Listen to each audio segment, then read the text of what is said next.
भाग 4। अवंतिका अपने नए सफर पर चल पड़ी थी। बाबुल के घर को छोड़कर वो अपनी ससुराल चली गई। 4 hours later, मुंबई, सूर्यवंशी निवास। अद्विक और अवंतिका सूर्यवंशी निवास के चौखट पर खड़े थे, जहां सुधा जी उनकी आरती उतार रही थी। सुधा जी के कहने पर अवंतिका ने राइट पैर के अंगूठे से चावल से भरा कलश गिराया, जिससे चावल अंदर तक फैल गए। फिर आकर उसने आलता की थाली पर पैर रखकर गृह प्रवेश किया। जैसे जैसे वो आगे बढ़ रही थी, उसके पैर की छाप फर्श पर पड़ रही थी। ससुराल में होने वाली सारी रस्में करके अवंतिका को अद्विक के रूम में बैठा दिया जाता है। कुछ वक्त तक पूनम और अवंतिका को छेड़ रही थी, फिर उसे गुड नाइट विश करके दोनों कमरे से बाहर आ जाती। अब तक पूनम और अद्विका के रहने पर अवंतिका को घबराहट नहीं हो रही थी, लेकिन अब अवंतिका को घबराहट महसूस हो रही थी। वो सोच रही थी कि कैसे अद्विक को बताए कि उसे पहले से ही जानती है और प्यार भी करती है। आफ्टर सम टाइम, थोड़ी देर में अद्विक कमरे में आता है। बेड पर अवंतिका को देखकर उसको बहुत गुस्सा आता है। सबसे पहले तो वो अवंतिका के पास जाकर उसकी बाह पकड़कर उसको बेड से नीचे उतार देता। अवंतिका सवालिया नजरों से अद्विक को देख रही थी।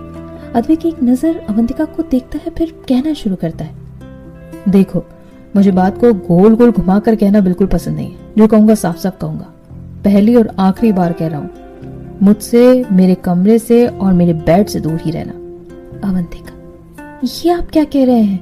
अद्विक गुस्से में, जो कह रहा हूँ सच ही कह रहा हूँ। भले दुनिया की नजर में तुम मेरी पत्नी हो, लेकिन मैं तुम्हें अपनी पत्नी नहीं मानता। ये सारी जबरदस्ती मुझसे करवाई गई।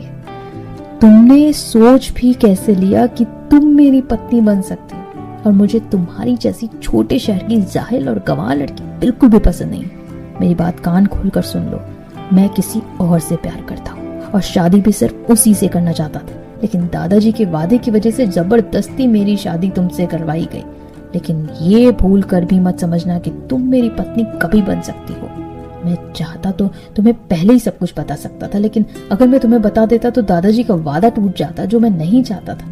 इसलिए मजबूरन मुझे तुमसे शादी करनी पड़ी। सिर्फ 1 साल, उसके बाद तुम मुझसे और मेरी जिंदगी से दूर चली जाओगी। सिर्फ 1 साल झेल रहा हूं तुम्हें, उसके बाद मैं तुम्हें तलाक दे दूंगा और फिर मैं सोफिया से शादी करूंगा। बट तुम चिंता मत करो, मैं कभी तुम्हारे साथ कुछ गलत नहीं करूंगा।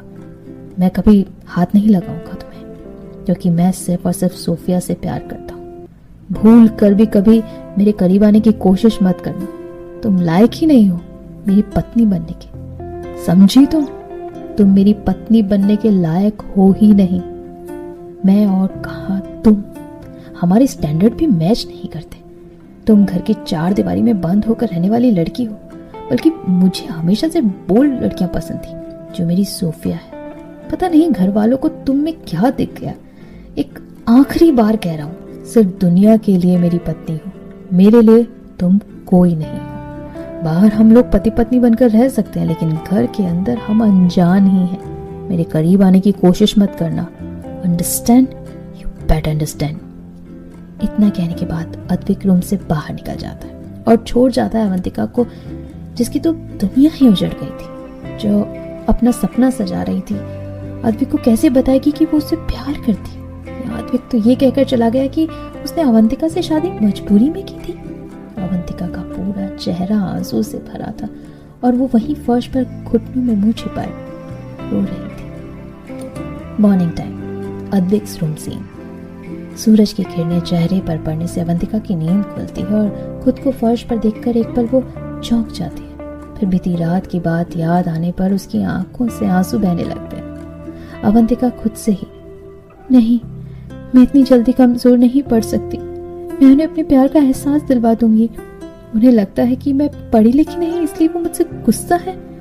और कोई बात नहीं हो सकती, ये शादी मजबूरी में नहीं है।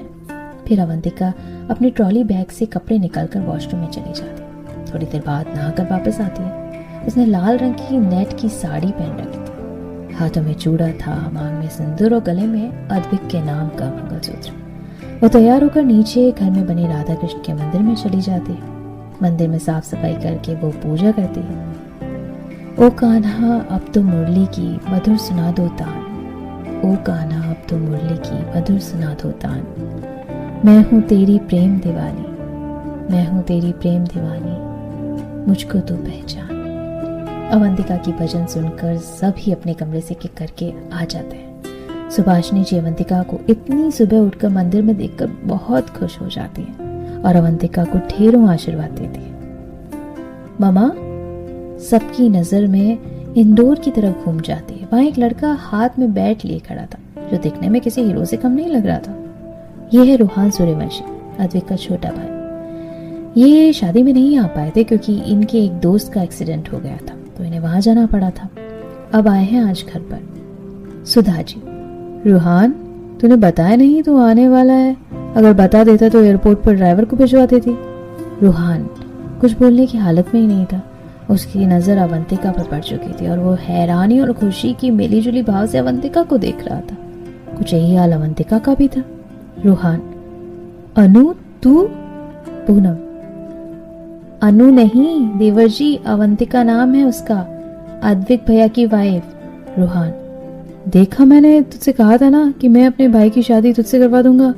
सुधा जी, ये तो किस तरह की बात कर रहा है अपनी भाभी से? रूहान, भाभी बाद में मामा, वो पहले मेरी बेस्ट फ्रेंड है। अद्विका जो अब तक चुप थी वो बोल पड़ी। अद्विका, मतलब आप दोनों पहले से ही एक दूसरे को जानते हो? रूहान, हाँ, हम दोनों लंदन में मिले थे, कॉलेज की इंडियन स्टूडेंट्स की रिप्रेजेंटेटिव थी ये। अवंतिका और रूहान दोनों लंदन में मिले थे, दोनों एक ही कॉलेज में पढ़े हुए थे। जहाँ अवंतिका ने फैशन डिजाइनिंग किया है वहीं रूहान इंजीनियरिंग कर रहा था। अवंतिका, हाँ, तुम शादी में क्यों नहीं आए?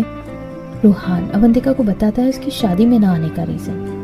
कोई था जो अवंतिका और रूहान के बात करने को बहुत ध्यान से सुन रहा था।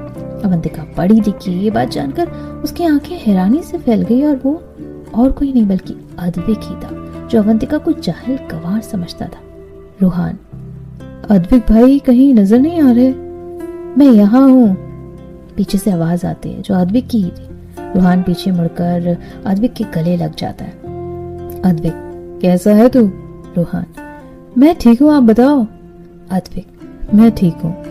आफ्टर सम टाइम सब डाइनिंग टेबल पर बैठे हुए थे। आज अवंतिका की पहली रसोई थी, इसलिए अवंतिका ने बहुत सारी डिशेस बनाई थी। प्याज की कचौरी, छोले भटूरे, चना मसाला, और पहली रसोई है तो मीठा तो बनाना ही था, इसलिए उसने गाजर का हलवा और खीर भी बनाई थी जो कि अद्विक का फेवरेट था। अवंतिका सबको खाना परोस ही रही थी। सब खाना खाकर उसकी तारीफ कर रहे थे और पहली रसोई का नेक भी देते हैं। सबका इतना प्यार देखकर अवंतिका कल की बात भूल ही जाती और वो बहुत खुश होती और उसे इस बात की भी तसल्ली हो गई थी कि अद्विक को पता चल गया था कि वो पढ़ी लिखी है। दरअसल जब अद्विक खड़ा होकर रूहान और अवंतिका की बातें सुन रहा था तो अवंतिका की नजर अद्विक पर पड़ चुकी थी।